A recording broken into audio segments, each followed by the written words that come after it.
Hi, we're Kristen and Jeff, and we've been fixing up our 40-year-old boat over the last 4 years. We sold everything that we owned on land for a life on the water.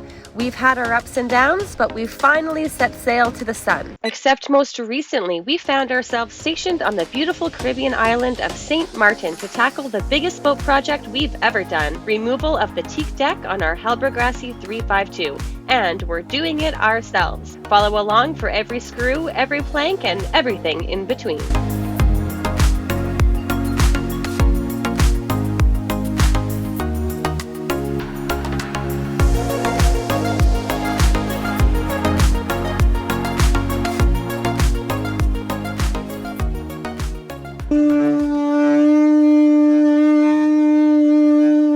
After a quick little break of some lunch at 3:30 in the afternoon, Jeff is back at it again. He has accomplished all of this so far, which is great. Trying to find the end at the plywood. Hard worker, this one. Also, before I forget, right now is a good time to let you know all of the screws are out of the deck. So here is the container, and if you didn't vote last time, then cast your vote. I am going to be counting them very shortly. And everyone that did vote last time, I did save your vote, so I will notify you if you are the winner. So good luck. Just some Boatyard happenings today.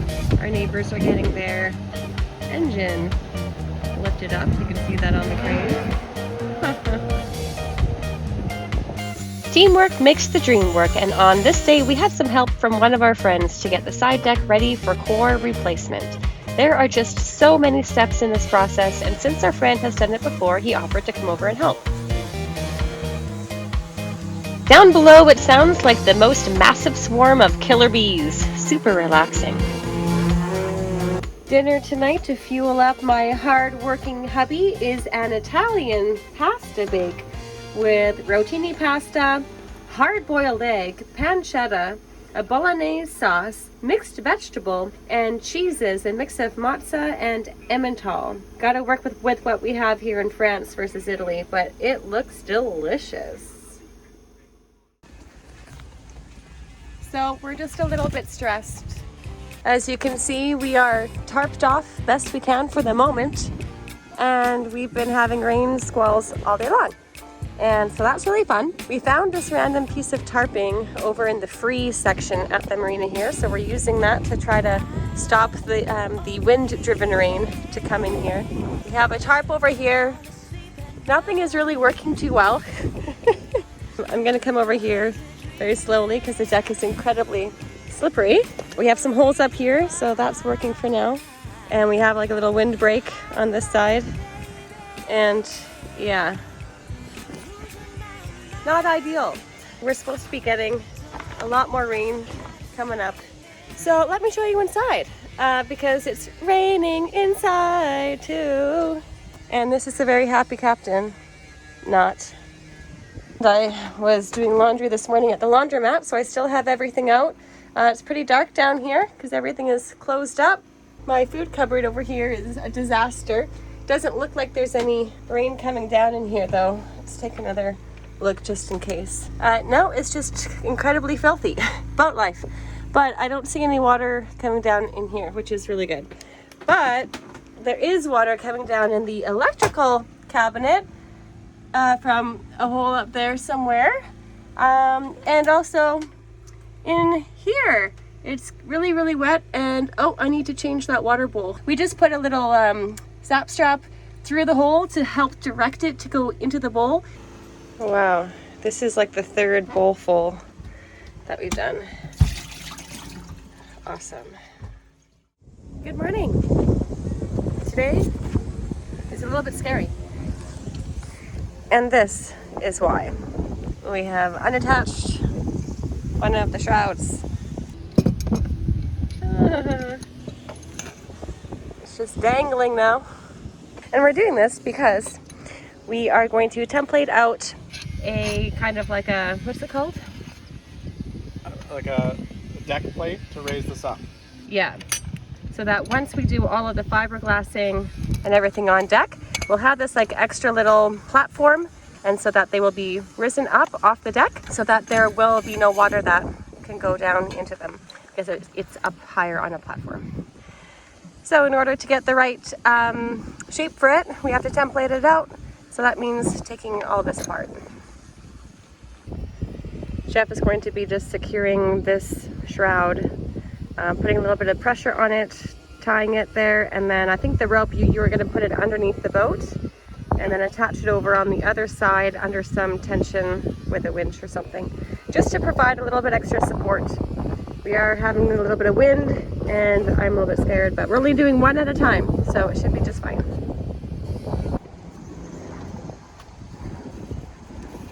A quick break to shout out our amazing patrons. Mike C., Wolfgang B., Abe Bateman, William Tubbs, Dennis and Sarah Collins, Colin and Stephanie Ibbett, Alan Sherrill, Kate Fidel, Siobhan and Travis LaMarche, Lindsay and Bruce Fraser, Brad and Jen Ibbett, Stevie Blanc, Sheen Marine, Alan Onderdonk, and Lucy and Peter Haggerty. We appreciate you all so much. Next up is unbolting the chain plate from down below in our bathroom cupboard here. You had a little bit of an interesting time with some of these. Actually, they're all pretty good, except for this top one decided to be, whatever, somehow seized. I don't know what the deal was. You know what I'll do in the future is I'll lubricate the nuts with PB Blaster on the other ones before I get going. Yeah. In the event that somehow that will help it. Okay. Because you can see a little bit of corrosion. This one was leaking, right? The good news is that where it went through the wood is like I'm not pulling out wet wood fibers or anything. That's good. It's also curious that one of them or two of them are longer than the other ones. So not sure what that's about really. Do you have any thoughts about that? No, I can't really tell a thickness here, but there might be a difference in thickness. Okay. So I'm gonna give you this. So we're gonna keep these. That's fine. But this bolt and this need to be isolated. You see that there? That was the problem. Look at the threads there. Just completely so we have to get a new bolt for that one. No big deal. But yeah, that's why I didn't want to come out. You had to really ream on it. Yeah. We don't want to mix and match these though. So. And you're also saying that when you were trying to ream on it, that it is really hot. Boy, it's cooled down. Wow. And explain again, what is the reason why? Well, basically the this nut gets so starts backing off, and then it reaches that problem with the threads, and so they're not sliding past each other properly. So you get friction, and the more I force that conversation, the more it heats up. So interesting. I would have never thought. Now I'm gonna try and grab the chain plate from above and pull it up. This is really scary though. Taking the chain plates out. We've never done this before. Eek. This is normally something that you pay a professional to do that has had a lot of experience, but when you have money. Huh? So when you have money. We did that before. Yeah, we did that once upon a time. But at this point now, we're just doing everything on our own. DIY, make sure it's done right. We'll find problems. Well, we hope we do. Well, we hope we do. But yeah, like as we've experienced before with some professional people, they'll just do the job that you pay them for, but they won't look for any underlying problems or anything to fix things, and they'll just like band-aid it, and then you might find it friggin' years later and then have to fix it then yourself anyway. So we'll just do it ourselves. Yeah. Okay, I literally just came up behind you and you have it pulled out already. And the good news is, look, How's it look? It didn't take like any damage at all. That's good. And the thing is, it's not going to take any more damage when we're done. I mean, this is like so minor. I'm using my finger now.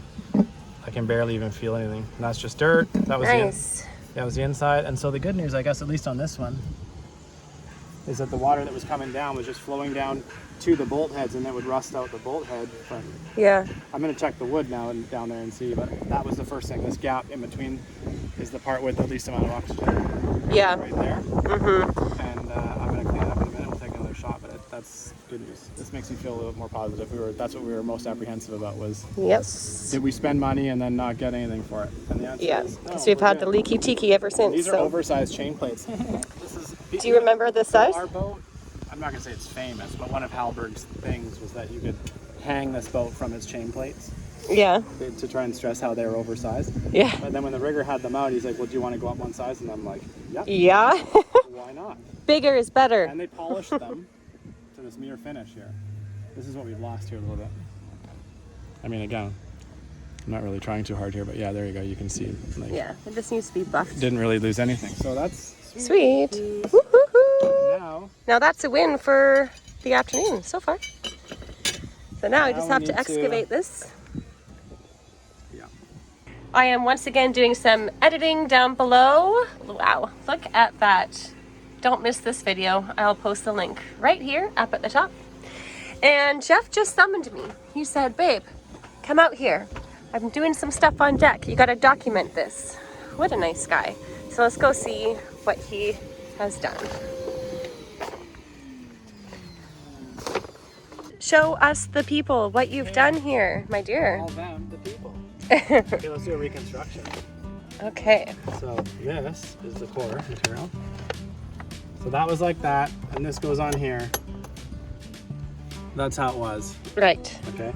So we didn't like, actually the chain plate doesn't sit, it sits perfectly straight in this slot in the metal here, but in the next layer down, you can see how it's much larger and it's on a weird angle. They didn't quite get it right at the factory. Also, you can look and there's 4 screw holes around.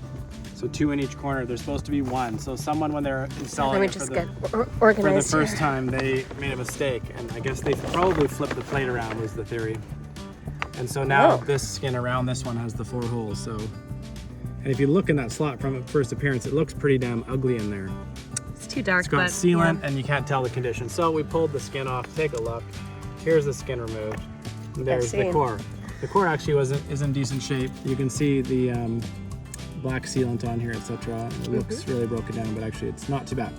And you can see some of the screws got through to this. So we took the core out because the plan. So that is the bottom skin inside. Right there. Okay. So the plan is to actually lay in some solid G10 core, which I just figured out. Wow. So that's gonna go in there like that. Oh, look how perfect it fits. Wow, honey. And then on top of that, we'll go a new skin. And then on top of that, it's going to go 2 layers of 1708. So normally if you were doing a new core like this, you would bring this edge out here, about 10 to 1. Oh, so I see. Whatever the thickness of the glass on top here, you'd bevel this out. But we don't need to do that because we are going to be coming across everything with glass. It's a little bit of a different. And that extra platform too. Yeah, so once the 1708 layers are on the final deck, we're then adding a little tiny 3/8 thick platform to raise up this plate and the sealing point of the chain plate, so that again, less water will contact the joint that actually goes through. And now if it ever did compromise, it can't affect the core. This will be epoxied in around the edges now. Wow, that's like a perfect fit. It took a lot of sanding. That stuff is hard. Where there's a will, there's a way. Like literally hard. That's what she said. Once I cut a new slot in that and we have all the other layers on top, like it's done. Done like dinner. Yeah. Now we have to lay up a new piece of skin on top though. Yeah, shocker. Well, for now, because we might get a little bit more rain tomorrow morning again, so we'll just be covering this evening with that aluminum tape to keep water out, because that stuff works really well. We're very impressed with that. So does tuck tape, but it leaves a glue on everything. Tuck tape, yeah, the red stuff. Yeah. This stuff here. Yeah. But yeah, it leaves a residue on all of like the everywhere. Before you sand or blah, blah. Yeah. Blah blah freaking blah. So anyway, now the next thing is, see, this plate is the same size as that. And now I have to drill all the holes in there and cut the slot out, which I'm not too excited about. It's going to be hard. So not done yet, but once that's done, it's good. Too bad you can't use like a soldering knife or something. Man, just like punch it through and then. First, I'm gonna use a drill bit to drill all through here all the way, many holes, and then I'm gonna use a Dremel to try and whip through them. But it's a bit difficult because this is thick. It's 1/2 inch. So it's going to be interesting, but the quality of the repair at the end should be pretty much improved. If you do say so yourself. Nice job, nice job. I think you might deserve a beer. I'll take it. I'm going to drill the holes now. Okay. Thanks for the update, sir. You're welcome. What are you doing over here, sir? I'm figuring out the best way to cut out the templated pieces out of the foam so we have the minimum wastage. I think we can do it 2 sheets, not the 2.13 sheets or whatever I was saying before. Okay, that's good. So you're using some popsicle sticks, essentially, some tongue depressors or something, to stick them and shove them underneath this top skin here in order to get what the angle and the curve is so that we can properly cut it out of the foam pieces. This glue joint failed. I got to redo it. You got to really press down with your glue gun. Yeah, he's using a hot glue gun to glue them Basically, I'm together. going to connect this to this side with some painter's things once I figure out the size I want. Yep. And then carry them over to the foam on a table, and we'll cut the foam out. Interesting. And I gave myself an extra inch, so it's going to cut this track area with the Sharpie. You see the Sharpie lines? That's where we're going to lay the glass in directly. Yep. So I'm going to cut the foam to that line.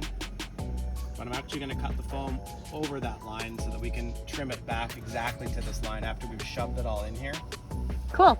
So, We finally got our core material figured out, purchased, and delivered to the boat. We're going with some Divinycell, which is actually the exact same material used in the Hallberg Rassy core anyway. So that was really, really good luck that we were able to find it here on the small island of St. Martin. We went for the H60, a closed cell foam. So it's not going to retain water and therefore it won't rot. That's one of the big features of this type of coring, especially with Hallberg Rassy. So even though it may get wet, it's not gonna rot. Obviously a little bit of like some sun damage or something from these guys, but this stuff never breaks down.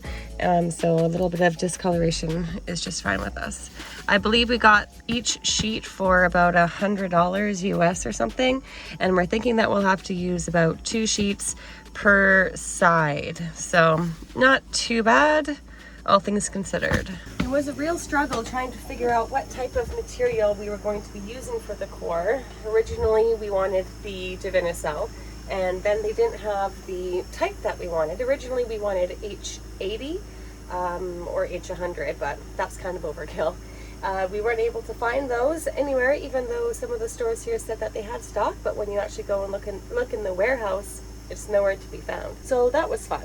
That was about a week or so of going back and forth with what we should do for the core. We also considered balsa, just because we are going to be covering everything up with another layer or 2 of fiberglass, so it should be sealed properly and not have a risk of rot. But since we managed to find out that the Divinycell H60 is what is used now in Scandinavia for the new builds of Hallberg Rassy, we were okay with going with the 60, which is like a lesser dense version, but it should still be just fine. We also considered Nidacore, which is kind of like a honeycomb shaped core, but since we were going to be having to shape it, we would have to be shaving off like the top layer a little bit in order to like squeeze it in under the tow rail section on the deck. Once you open up the top like that, it loses its structural integrity. There's also some other things about Nidacore that aren't the best. Since it is the open honeycomb, you do have to seal it around all of the edges with fiberglass first. And it also soaks up a lot of resin, so you end up using a lot more resin than you would with any of these other products. So these products are just ones that we researched and found online to be suitable for the job. But definitely do your own research, what works best for you. For us, this was the best choice, going with the Divinycell, and we'll show you how we do it. welcome to my ridiculous life. Welcome to my ridiculous life, you said? Yeah. What are you doing, Mr. Arts and Craftsman? I'm templating for our piece of foam that goes in here. This is just so In your little fort? So I'm hot glue gunning these tongue depressors because they go underneath this lip and butt up against here. Mm-hmm. And I made a frame, and so they're all attached. And so when we pull this away, we should be able to lift this thing out gently, hopefully. I'm hoping it doesn't fall apart. I sure hope so as well. And then we shall see. Just place it down on foam and and cut away. Have our profile. Otherwise, I'll go back to finding cardboard, and I don't know how to do that, but figuring that out. Okay, you're up. Are you ready for my presentation of my crafting? Check it out. Here's my thing. Ooh, you finished. So it's a lot of glue sticks. But look at this. It's Whoa. Actually, this is 48 inches long, and it's rigid. This is pretty legit So looking. I didn't actually take it all the way out, because what I'm going to do is lift it like this. But let's see if it breaks. I don't think it will. There you go. Look at that. Wow. So you carry your template Look down. at that.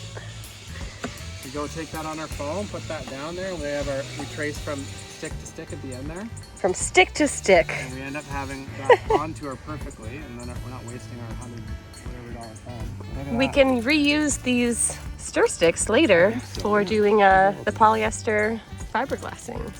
Shouldn't have wasted any. Look at that. And then it, like, you can put it back in place. You can check your fit. And Wow. look at that. So that way, when we cut out our foam, there's no guessing. It's like, okay, boom. This is the other fiberglass template I made here. Yep. We're gonna make a solid piece of glass here. So then, when that's done, the foam should just butt right up in there.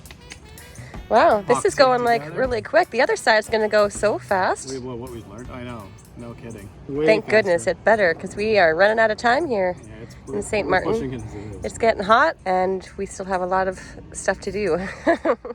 It's cord cutting time. That's right. Got your popsicle stick tongue depressor template here and our Divinicel core upside down. You're marking all the spots. And then you'll use a straight edge, aka this other piece of wood, and connect all of your dots. Nerve-wracking a little bit A little to bit, be just 'cause cutting the into foam this was thing. such a nightmare to get it that it's like the most precious thing on the face of the planet. Yep. When it's really just foam and like it shouldn't be a big deal at all. And we're just hanging out here on the only somewhat flat surface here at the Boatyard that's not completely dirty. Nice work environment view, hey? It's not bad. Water view. Yep. Joko is just around the corner up there, so not too far. Here he goes. That's right.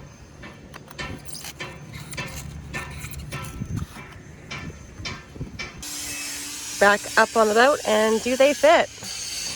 Well, yeah. So far, they're not going to fit perfectly. Well, they should, but there's like stuff under here that this would have to be sanded, you know. Gotcha.